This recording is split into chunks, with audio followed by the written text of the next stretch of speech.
umntana sekaphiwe igama abathakathi. Umntana very sensitive, kuyakhona ukuthi kulingeke ingane based on you mzali. Bengicela ukuthi sekeleni isilungu kunazo zonke. Yabona uma singayekela isilungu, uthi mawubona ingane yomunye umuntu iseyincane, mhlawumbe sesenabo months ifake into ezigreen ezired, uthi lo mntana edemon. Namhlanje umntana akakalawuleki nje.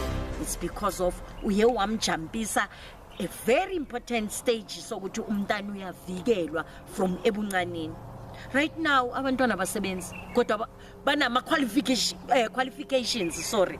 Abantwana abaphumeleli bavinjwe abathakathi. Kodwa ingane ilungiselwa iseyincane. Ingane